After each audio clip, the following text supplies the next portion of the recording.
आप आश्रम की रक्षा कर सकते हैं? तो वो वहीं पर रुक जाते हैं। ये प्रथम अंक की कहानी हुई।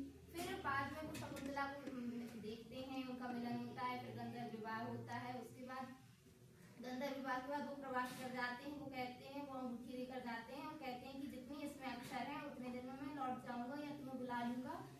इस प्रकार कहकर वो निकल जाते हैं और फिर वो शकुंतला अपने पति के वियोग में उनको याद करती रहती है। और उसी समय महर्षि दुर्वासा आते हैं और उनको देखते हैं कि कोई मुझे सुन नहीं रहा है, मेरा सत्कार नहीं कर रहा है, मुझे पूछ नहीं रहा है। तो वो वहीं से चतुर्थांक की शुरुआत होती है कि उनको नाटक कुछ इस प्रकार है कि ऋषि को दिखाया नहीं जाता है, लेकिन उनकी जो वक्तव्य है उनको बताया जाता है। तो कहते हैं विचिंतयन्ति यमन मनसा, इधर से शुरुआत होती है चतुर्थांक की। तो वो कहते जिसको तुम याद कर रही वो उसी प्रकार भूल जाए जैसे कोई मदिरा पीकर आदमी होता है, वो पिछली सब बातें भूल जाता है। फिर इस प्रकार से वो भूल जाती है और कर्ण ऋषि को पता चलता है कि ऐसा ऐसा हो गया है। तो वो वापस आ जाते हैं और उसकी विदाई करा देते हैं शकुंतला की। और कौन कौन जाता है साथ में?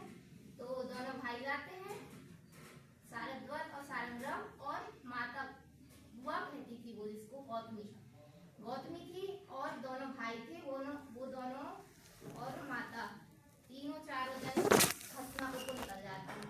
बीच में सती तीर्थ आता है, वहां पर वंदना करते हैं और उनकी अंगूठी वंदना करते हुए अंगूठी गिर जाती है।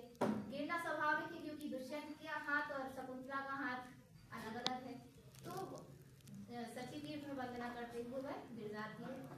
फिर क्या होता है, जब हस्तिनापुर पहुंचते हैं तो सम्मान आदि किया जाता है सारद्वत सारंगरव का। और राजा भी एकदम से वो आराम कर रहे होते हैं, लेकिन वो आ जाते हैं कि कोई हमारे ब्राह्मण आए हैं, उनका स्वागत सत्कार करना चाहिए। तो सभी प्रसन्न भी हो जाते हैं कि राजा कितना अच्छा है कि हमारे स्वागत के लिए आया। फिर जैसे ही पता चलता है कि ये जो शकुंतला है वो दुष्यंत को अपना पति बता रही है, क्योंकि अंगूठी गिर जाने के कारण दुष्यंत जो कुछ भी उसको पहले जो कुछ भी हुआ सब भूल चुका था। ऊपर से अंगूठी गिर गई। अंगूठी गिरने के कारण शकुंतला के पास जो रूप था वो भी चला गया पानी में। तो क्या हुआ कि जब उसने हाथ देखा तो हाथ तो खाली मिला। तो कहती है कैसे हम विश्वास दिलाएं कि दुष्यंत मेरा पति है, मैं उनकी पत्नी। लेकिन क्या होता है, वहीं पर एक ब्राह्मण पंडित होते हैं, पुरोहित कहते हैं जिनको, वो कहते हैं कि जब तक ये साबित नहीं हो जाता कि ये पत्नी है पति है, तब तक उनको मेरे ही आश्रम में रख लिया जाए, बाद में इसका परीक्षण कर लिया जाएगा। तो वो रहती हैं। फिर क्या होता है कि मेन बात तो ये है कि शकुंतला कर्ण की पुत्री नहीं थी, विश्वामित्र मेनका की थी। तो मेनका स्वर्ग में रहती हैं। मेनका तो सभी जानते हैं अप्सरा थी।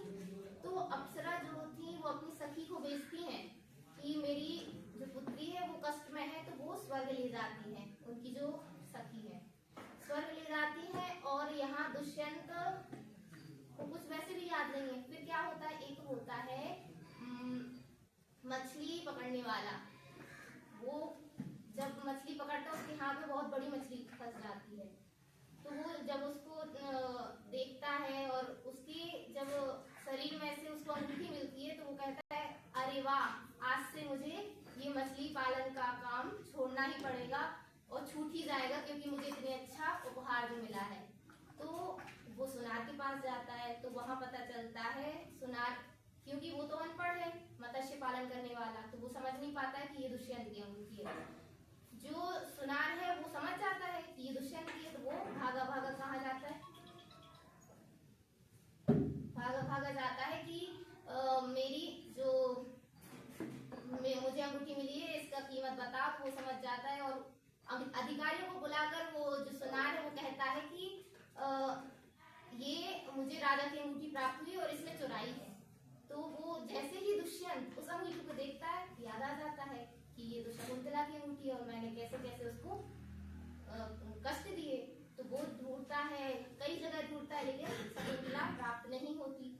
फिर कुछ समय 7-8 वर्ष बाद इंद्र का बुलावा आता है युद्ध करने के लिए। युद्ध करने के लिए वो स्वर्ग में जाते हैं और युद्ध जीतने के बाद जब वो बीच में आश्रम पड़ता है जहाँ पर शकुंतला निवास कर रही होती है, वहां पर सर्वदमन खेल रहा होता है, उसके हाथ से जो उसका रक्षा सूत्र है वो गिर जाता है और उसका ये नियम रहता है कि उसके माता पिता और गुरु के सिवा कोई नहीं छू सकता था उस रक्षा सूत्र को, लेकिन दुष्यंत ने उसको उठा के बांध भी दिया।